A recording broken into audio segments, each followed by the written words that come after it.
And that's the news from here. So fasten your seatbelts. Newsline is about to take off in a moment. All right, welcome to the network service of the NTA, the station with the reach that cannot be beaten. So how does a nation build a $1 trillion economy? Trillion narrow question, you may say. But many would point to complex policies, ambitious targets, and years of sustained efforts. But on this fateful day in Ebonyi State, two of Nigeria's leaders offered a much simpler, more human answer, one not found in any policy document. Minister of Information Mohammed Idris and Governor Francis Miforo of Ebonyi State surprised the locals there when they bent down to lift heavy baskets of fish for struggling sellers in a community market.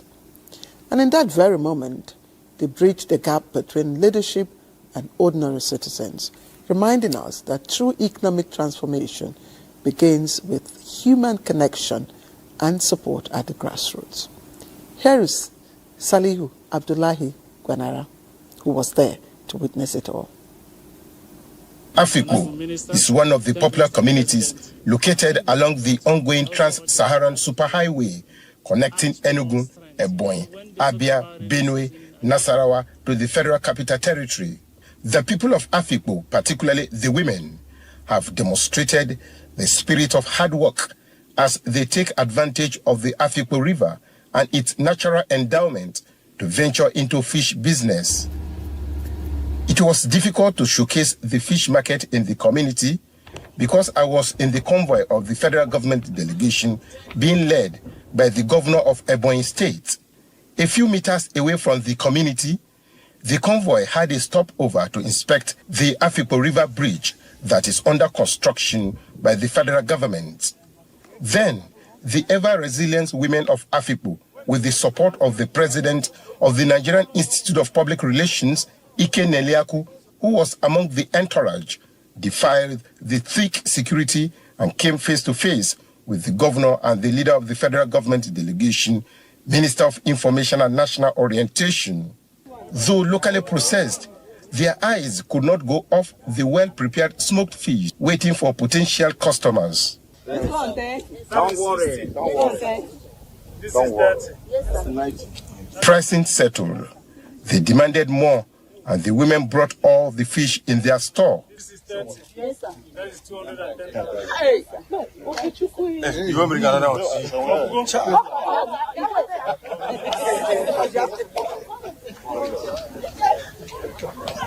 Even as a journalist, I joined in calculating the sales of the women of Afikpo from these unexpected and uncommon customers. When Governor Francis Nwefuru made payments, it was an uncommon payment with a long-time reward that practically showcased that to build a $1 trillion economy is not a magic or fiction, but by demonstrating the can-do spirit in our endeavors. Thank you, Your Excellency. This is indeed local economy in progress. The $1 trillion economy, like you said, is not going to drop from heaven. It is little trickles. But what the women of the Ebonyi State are doing here, you can see all of them engaging in trading. The men will go and get the fish, and the women will prepare it to dry fish here. Very nice delicacy. I tasted this in the morning. It's so sweet. And we will buy this one and take it home. Thank you, Excellency, for being generous. We have seen some that you have already bought for the entourage. We'll also buy more and add so that we will go home. And next time, when we remember this fish, we'll come back and come and inspect this bridge and buy more fish from you. This is a very nice delicacy. And thank you. I want to thank this woman. Now, thank you for what you are doing. You are engaging in what President Bola Tinubu is saying. Engage in trade. Take advantage of what President is doing. When you need facility, contact your MSME offices in Abakaliki. The governor has a department for that. It will support you. The women could not appreciate the team less, as they do not only have the opportunity to meet the governor and the minister without going through protocols. But they have enough capital to boost their fish trade, which they cannot access even as a loan from any financial institution because of the size of their businesses.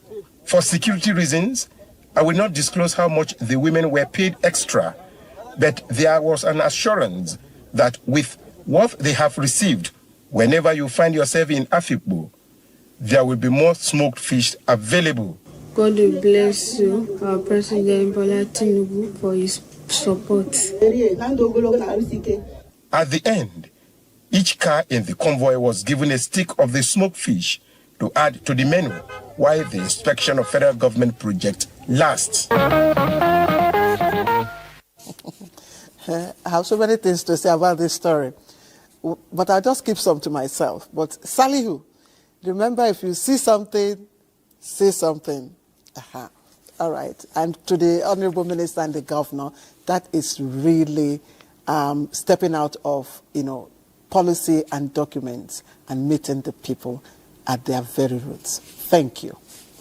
So let's move on now to the bustling markets, where creative drive of local entrepreneurs, of course, is sizzling with energy. And we're talking about Abuja business. The city, often described as the commercial heartbeat of the Southeast, which thrives on innovation, resilience, and of course a spirit of survival that has earned it a reputation as a hub for commerce. But beyond the noise of crowded stores and the clamor of thriving enterprises lies the real question. What keeps Abuja business owners going in such a competitive environment? And that's what Nneka takes us, on her extraordinary journey to the lives of these people with extraordinary ideas who are unlocking strategies that not only sustain their businesses, but also inspire hope, create jobs, and shape the future of entrepreneurship in Nigeria.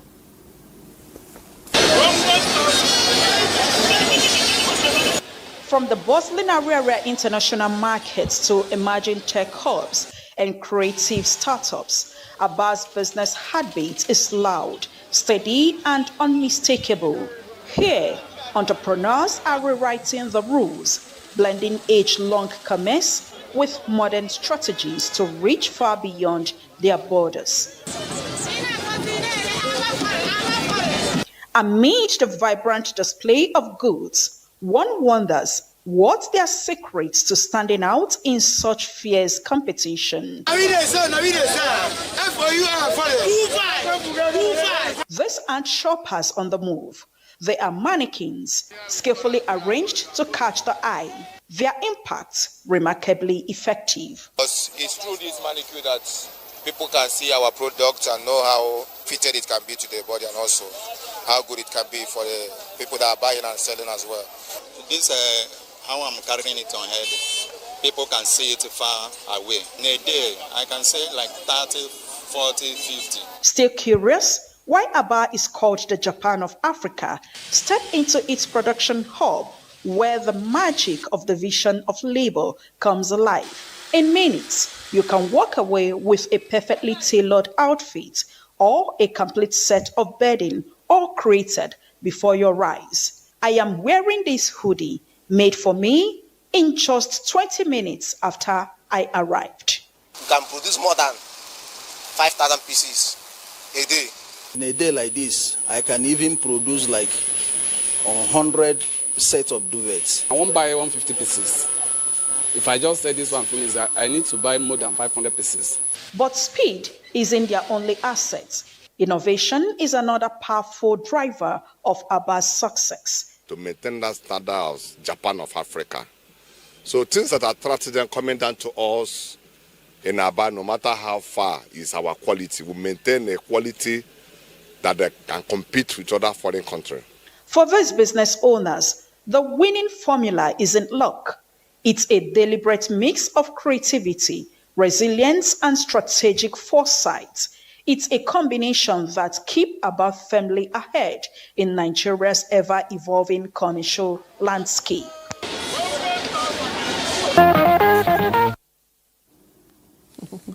Abba. All right. At the heart of every rising structure are men whose sweat and strength often go unnoticed. Day after day, construction laborers lift heavy blocks, mix cement, and climb fragile scaffolds under the scorching sun, earning just enough to keep body and soul together. Now, for these men, the construction site is a workplace, a battleground for survival, where resilience and sacrifice meet the uncertainty of tomorrow. Now, their daily toil builds the cities we live in, yet their faces struggle remain largely unseen. Now, Ifeoma Ndokole takes us into the world of these unsung builders, capturing the human story behind the walls and towers that shape our skylines. Every rising building carries an untold story. The story of men who literally hold the foundations of our homes, schools, churches, and offices together.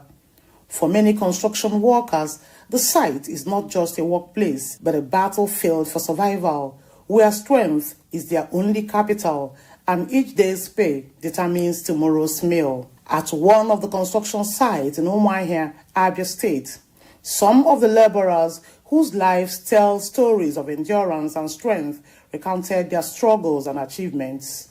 I'm a carpenter. This is 1977. My last daughter has finished a university, going to do the master. I have built my own. I have tenant house, up to 7, up to 4. I still have other plans for it. I have wife and children. The daily pay received by these laborers vary from 8 to 15,000 naira, depending on the task.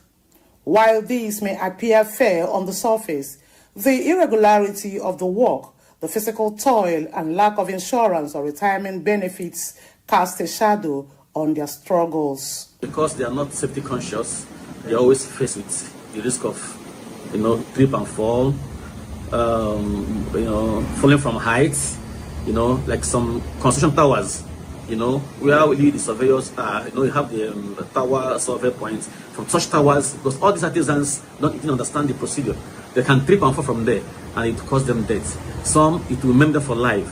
Despite the progress made while working at the construction site, some admitted they would leave if they see another opportunity, as the work takes a lot of strength and it becomes more difficult to cope at old age. However, I will not continue this job because I'm a graduate. The work is not enough for me and my daughters. I have did this job too much. I'm in labor for the job. Stakeholders therefore agree that government should enforce labor safety laws to safeguard the lives of these laborers and hold construction firms accountable for the welfare of their workers. Governments have been doing a bit on the on-site to make sure that people at the lower ebb, even the artisans are insured. Is it Workers' Compensation Act, ECA, of 2010? They mandated employers that have at least 5 persons in their employment to insure them. So this law, I think, needs to be followed strictly. For these men, each day's pay represents hope, yet also reminds them of the fragility of their livelihood.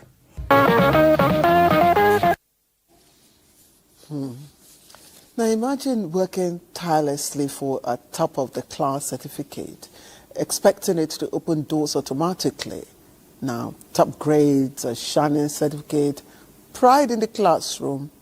How it all. But landing a job, that's a different story.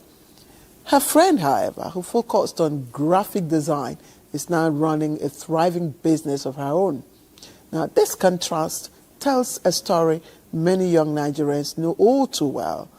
In a world powered by technology and results, skills often speak louder than certificates. Employers increasingly prize what people can't do rather than what they have on paper. So where does real value lie? In the certificate or in the skill? Zenret Dengmung brings us an interesting perspective. Over time, the traditional school certificate has been regarded as the first step towards a successful career. But with the overwhelming number of graduates flooding the job market every year, perspectives are shifting. Today, it is no longer just about what you know, but how well you can apply that knowledge. This has sparked a debate across board. More and more success stories show that certificates and skills are not rivals, but partners. Take, for instance, Ochanya Agbo, a lawyer whose legal training gave her the foundation to build thriving entrepreneurial ventures, or Adeoye Adenariwo, an accountant who doubles as a fashion designer, blending business acumen with creativity to expand his brand. For them, the certificate opened the door, but it was their skills that became their greatest assets. Having that education, having that training, it makes you operate your business differently. The way you package your business, the way you package yourself, the way you plan for your business is different because, you know, intellectually, your mind and your thinking is different from that of someone that, you know, hasn't gotten those certifications. While I was still doing my 9 to 5, at the point I got exhausted. So at that initial stage, trying to get into the market, you have to start with how to market yourself, how to manage your customers. That's where your academic experience comes in. Even within academia, this reality is taking root. Professor Samuel Ogundiran, a seasoned educationist, believes passion is the true driver of success. In his words, a certificate and a skill are like two sides of the same coin. So there are some compulsory skill, entrepreneurial subjects they must take and pass at their own levels before they can gain admission to the university. I mean, for you to learn something, and that if you don't have any means of going further, so the little that you have learned, even in the secondary school, you can now put it together, sit down, and see how you can set up something and live your own life. In response to this changing demand, the federal government has relaunched the Technical and Vocational Education and Training TVET program, designed to produce graduates who are not only educated, but practically skilled to meet the needs of industry. So what we're doing with this TVET program, we're only going to give them 20% of their time will be on didactics. 80% will be spent on practical skills. They will be at those centers. So by the time they are done, they're very, very well trained. They're confident in their abilities that they've gotten good skills. The message is clear.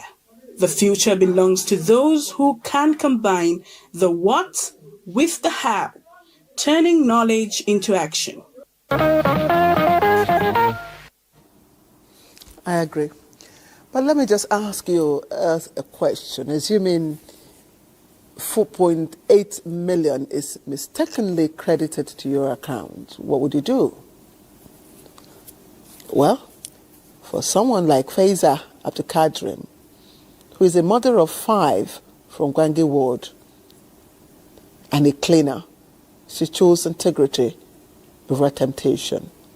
Despite struggling to raise her children on a modest income of 30,000 naira, she returned the sum of 4.8 million naira that did not belong to her to its rightful owner in Kebbi State. Now, her remarkable gesture touched many hearts, including that of Dr. Falmata Babagana Umar Zulum, wife of the Borno State Governor.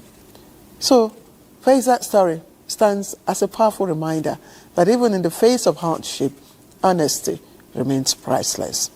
Let's hear her story from Tina Toro.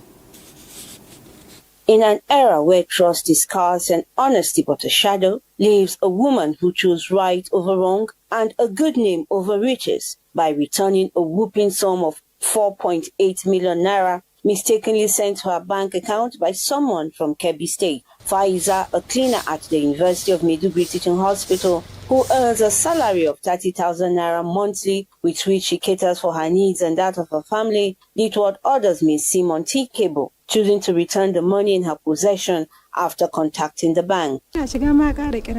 As soon as I got to the bank, I connected him with the customer care after narrating to them about the strange phone call and the money in my account. The bank interrogated him to ascertain if he is the real owner of the money. The caller, who claims to be the owner, pleaded with her to reverse the transaction. When I received that phone call, my heart skipped a beat, and hearing him speak about such a huge amount of money sitting in my account sent me into panic mode. And his insistence I leave whatever I was doing to go to the bank and reverse the transaction left me disoriented as I was filled with fear. This honorable act endeared Faiza to the wife of the Borno State Governor, Dr. Falmata Umar Zulum, who gifted her the sum of 1 million naira in a lavish ceremony. Faiza, however, believes that doing the right thing is far better than gold. Faiza recently demonstrated a remarkable act of honesty.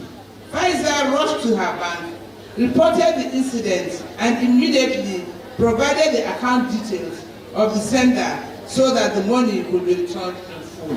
washe garin na uku ya sake kira na wai yanzu dinan kuɗi ya shiga na bar miki 10,000 nace wallahi na riga na guminka ba na riga na yafi.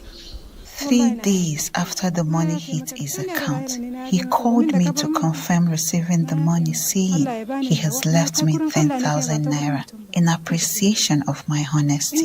But I told him I didn't need his money, as I did it in good faith, as anyone with the fear of Allah would do. Faiza's bravery and courage to do the right thing has etched her name in gold.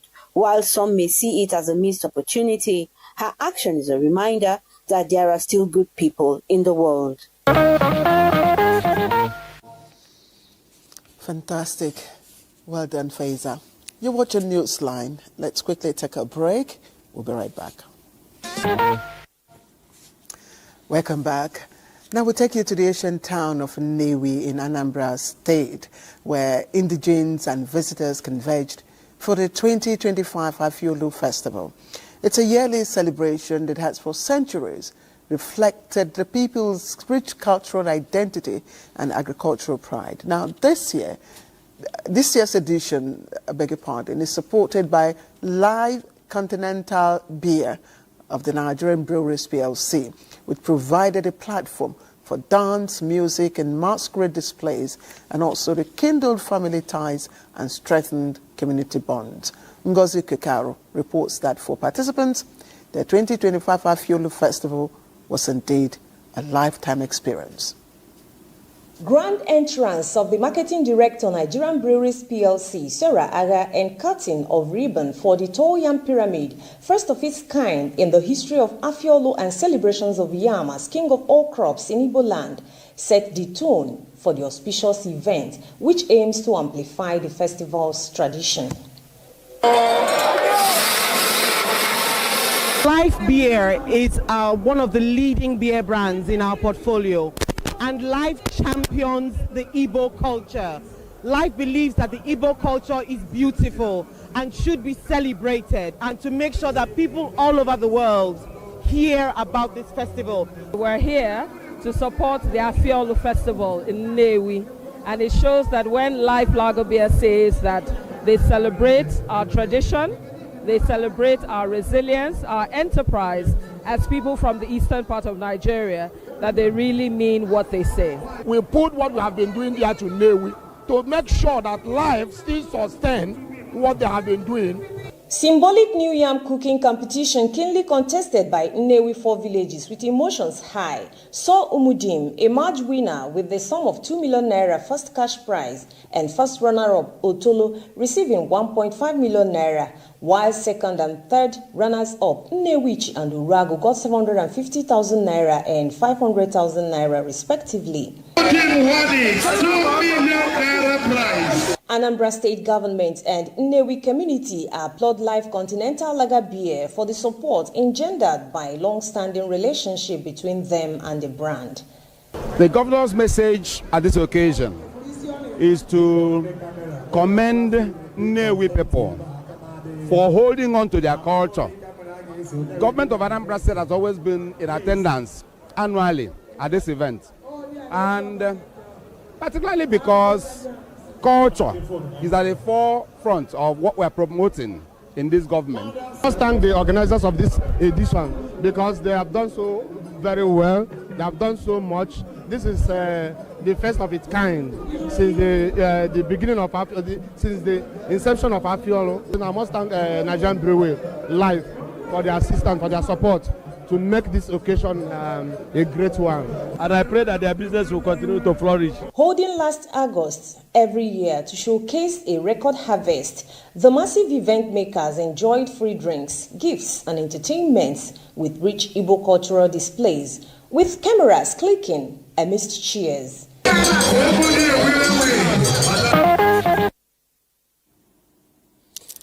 I love this, and these are the type of things we should begin to export. Nigeria has a very rich cultural heritage. And did you see the Yam Pyramid? All right, now let's go to Kano. Every language carries the soul of a people, and for the Hausa, that soul continues to inspire pride and belonging across generations. Recently, World International Hausa Day was marked, and Kano became a rallying point for cultural bearers, scholars, and everyday speakers, united by the need to preserve a language that is not just communication, but history, heritage, and identity. From the rhythm of folk songs to the wisdom in proverbs, participants reflected on how the Hausa language has shaped their lives and continues to connect millions across borders. So, let's see how fluent Fatima Sanusi Kraye is in Hausa language. Fatima.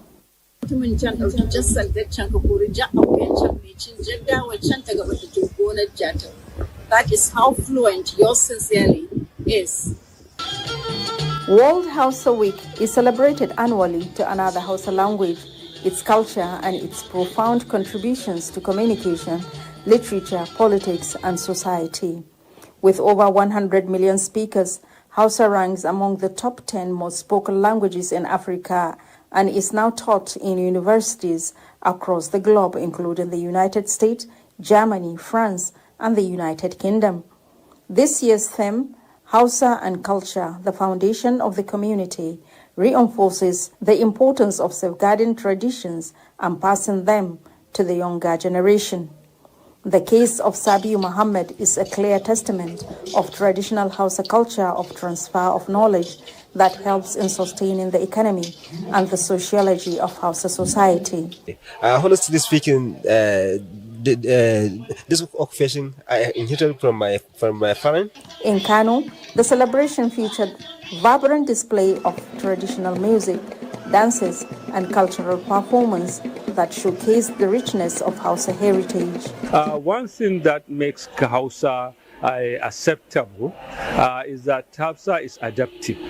Most or many of the words that are foreign, if they are assimilated into Hausa, they can be easily assimilated in Hausa. Secondly, Hausa is now the 11th most spoken language in the world. Kasar Hausa, which means Hausa community, which extends not only from Nigeria to Niger, Ghana, Cameroon, but up to Sudan and some other parts of the Africa and the globe. So we are very proud of this day, and we hope that at our individual levels, at the community level and the governmental level, we work hard to see that we improve our commitments and contributions to the humanity. The Hausa language continues to grow and thrive globally. It is therefore important to continue promoting and preserving the language at all levels, as it remains a strong pillar for community development in Hausa land.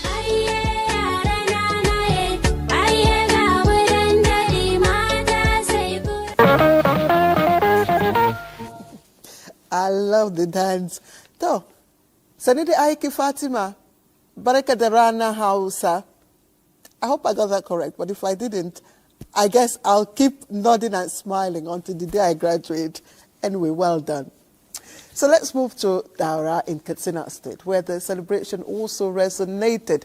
Now, the ancient city regarded as the cradle of Hausa civilization. There, the event became a rallying point for unity, peace, and cultural identity through Hausa language and traditions.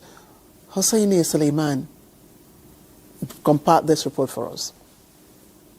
The ancient town of Daura in Katsina State came alive with the rhythms of traditional drums and the warmth of its people as it played host to the 2025 World Hausa Day celebration.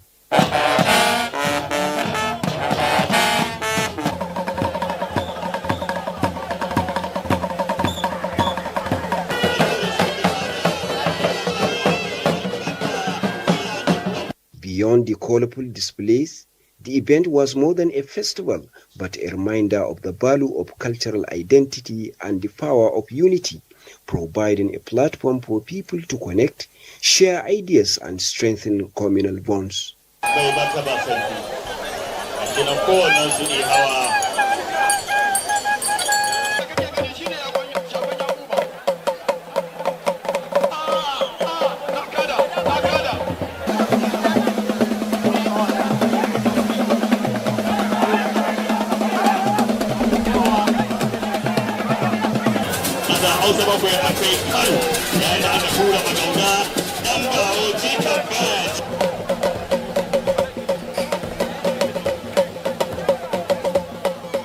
The celebration showcases the rich heritage of the Hausa people, from the graceful steps of traditional dancers to hunters and barbers, proudly demonstrating their age-old crafts, crowned by a mini Daura procession that brought history to life on the streets of Daura.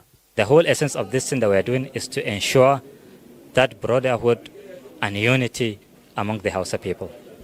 To retain our culture wherever we find ourselves, because nobody will throw off his own culture and borrow from any other community. What these occasions goes further to say is that Daura being the seat of power of the Hausa nation, Daura being the headquarters of every Hausa man in the globe, today we have seen it, that Daura is super secured. Daura does not experience any sense of harassment.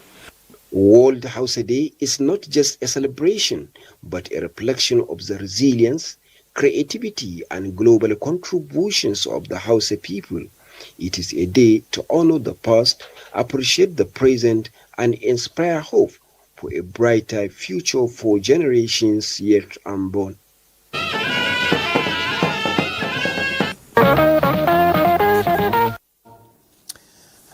All right, now, in a ceremony steeped in Islamic tradition and cultural significance, Halima Junaid, the first granddaughter of former President Muhammadu Buhari, was joined in marriage to lead Shehu Muazu in Kaduna. It drew presence of dignitaries, including Vice President Kashim Shettima, who had the honor of formally giving the bride's hand in marriage. But beyond the celebration of love and the union of two families, the occasion reflected the enduring influence and heritage of former President Buhari, whose values continue to resonate. Here is Mohammed Umar Ajengi for Newsline. The journey of a lifetime begins here at Yahya Road Jumat Mosque in Kaduna, as two souls were joined together in marriage. Family, friends, and dignitaries, including the governor of Kaduna State, gathered here to witness this historic occasion. Halima Junaid, the beloved granddaughter of former President Muhammadu Buhari, was joined in marriage with the man she has chosen to spend the rest of her life, Walid Shehu Muazu.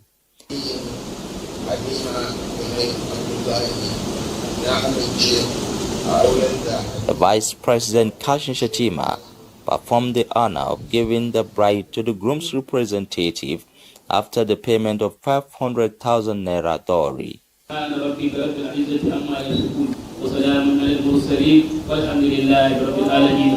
consider the husband extremely lucky to have somebody like Halima, and I'm also elated to have the honor of His Excellency the Vice President, Senator Kashim Shettima, to be here on this occasion. We pray for them to have a livelihood, good livelihood, for the husband to be honest enough. You should have no worries. I know it's not easy leaving your father's house to come and live with almost a stranger, but not anymore. I'm my husband now, so she should have no worries. She's in safe hands, and inshallah, Allah will guide us through. It's a day that we'll be waiting for. It's a blessed day. I wish Walid a happy married life. The celebrations then continued at a grand reception held in honor of the couple of the moment.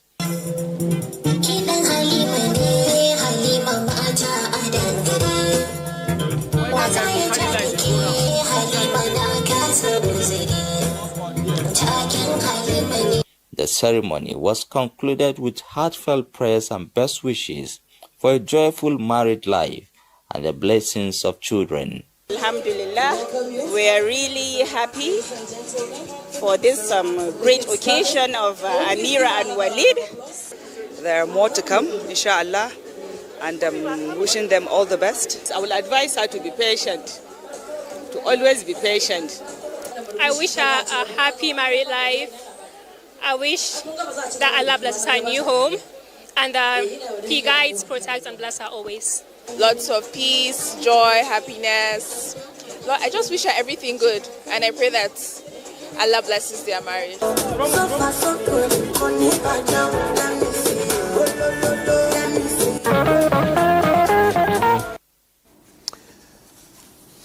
All right, birthdays are milestones that go beyond counting years to celebrating a life of impact. Now, such was the mood in Jos, where family and friends and, of course, associates gathered to honor Elias Mairabo, a businessman and community mobilizer, as he marked his 80th birthday. Now, the event was filled with tributes, gratitude, and fond memories, highlighting his resilience, entrepreneurship, and commitment to community service. Priscilla Gurumnam was there. It was a moment of joy as family, friends, associates, and well-wishers gathered for the celebration of the 80th birthday of a businessman, community mobilizer, and a friend of all, Elias Mairabo. The event commenced with the ushering in of the celebrant and his family members.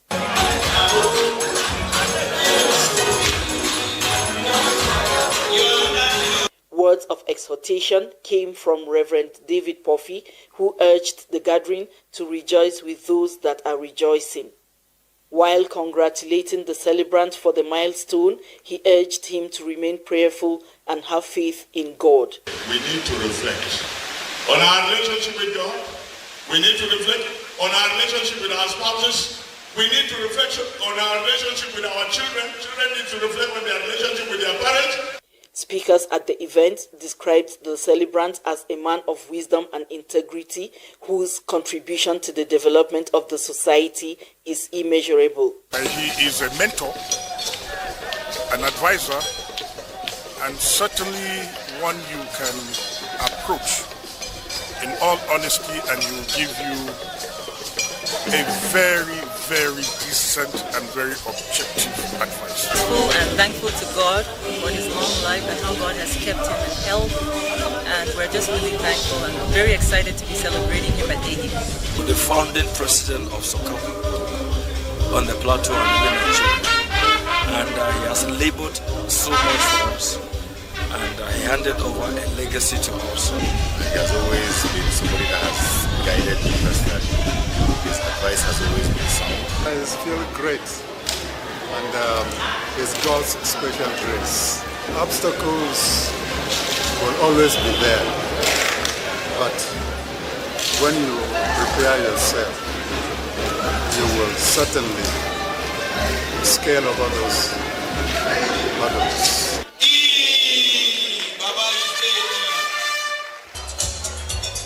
Let's come out and celebrate Baba Elias at 80. Let's come and celebrate. The event ended with prayers for the octogenarian and his family.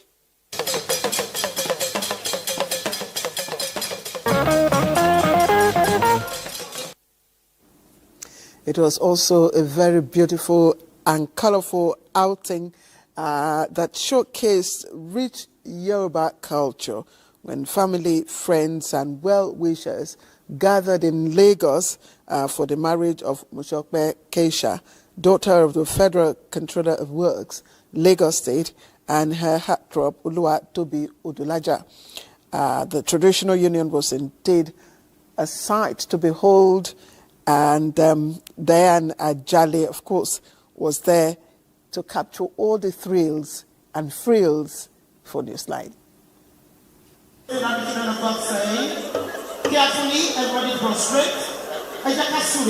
The beautiful thing about love stories is when the parties involved decide to nurture it to the level of together forever.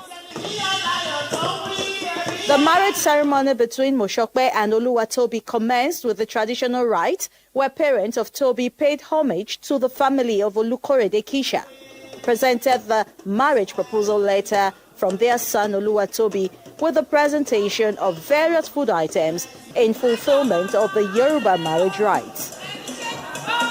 In acceptance, Keisha and his wife wholeheartedly handed over their daughter Moshope to their in-laws, after which the ceremony climaxed with a grand reception in their honor.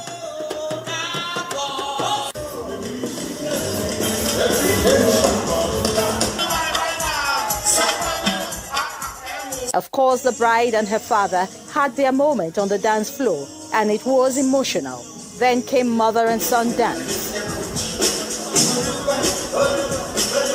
Parents who could not hide their joy offered words of advice and prayers.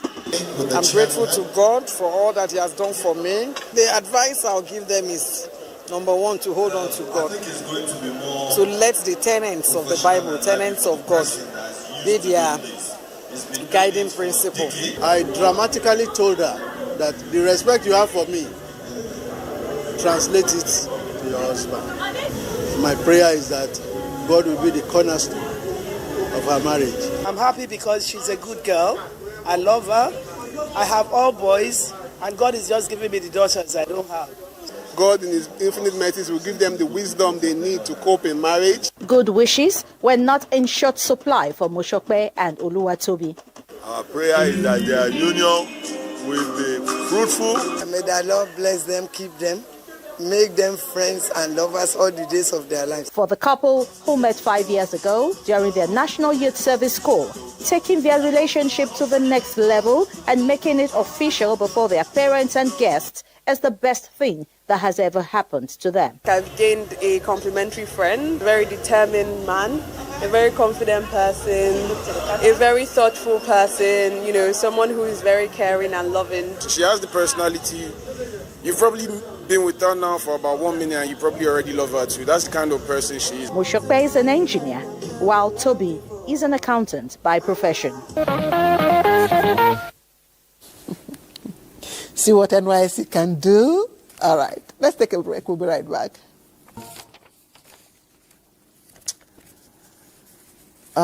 Courtyard of the district head of Gezawa in Kano State came alive with color and culture as heritage and tradition found expression in the solemnization of marriage in line with Islamic rites.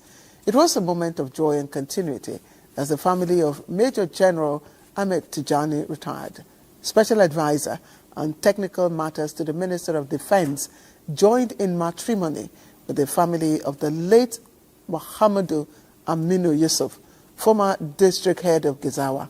The union between Ta'arif Tijani Jibrin and Sauda Ado Aminu weaves together two respected lineages, blessed in the presence of faith, tradition, and community, from palace dignitaries to family and friends. Muhammad Ibrahim was there. The ceremony drew dignitaries from across Nigeria, including the Minister of Defense, Muhammad Badr Abubakar, as well as several serving and retired senior military officers. In line with custom, The Minister of Defense, Muhammad Badr Abubakar, stood in as a representative of the groom and received the bride from Dr. Yakubu Abdurrahman Kofar Mata after the payment of 200,000 naira as dowry.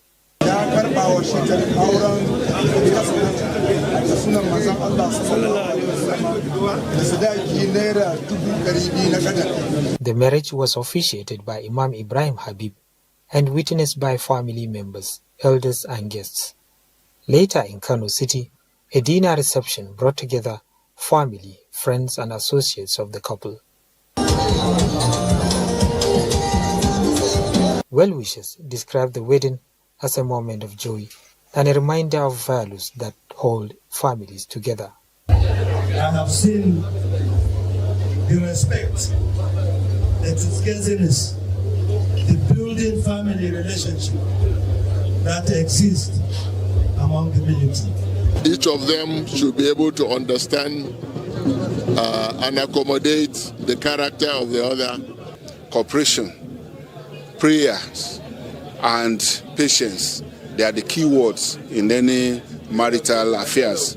Our prayer here, we show God give them long life and prosperity.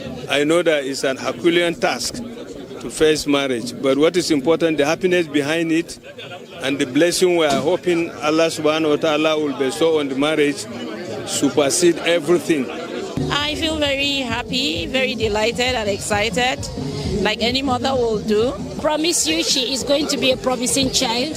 She's going to be a promising wife. Now that she's married, I know that she will be humble to her husband. I hope for new beginnings, happy life with my wife, and just have a great future. Thank you, everyone. We appreciate all the love. The wedding party of Tarif Tijani Jibrin and Sauda Adu Aminu thus stood as more than a union of two households. It reflected faith, responsibility, and community, family rooted in house tradition. All right, this is Newsline on the network service. Please don't go away. We'll just take a short break and we'll be right back. Wow, and as August quietly slips off the calendar, just like one who knows our time this evening on Newsline is fast spent. September creeps in politely, yet with gentle insistence, ushering in not merely a new month, but a quiet reminder that time, in its wisdom, always brings renewal and revival. And so, as we anticipate what the new month may unfold for us, let me thank you most sincerely for always making the NTA your choice. Whether you join us from the bustle of our cities or beneath the moonlight corners of your communities, we see you. And as you know, conversation never ends with the closing credits. So we'll be delighted to continue the conversation with you beyond the hard screen. So you'll find us on Facebook, X, that's formerly Twitter, Instagram, and Telegram. And yes, on TikTok too. And NTA is within your reach, but never to be beaten. I am Claire Adelabu Abdulrazak. Good night, everyone.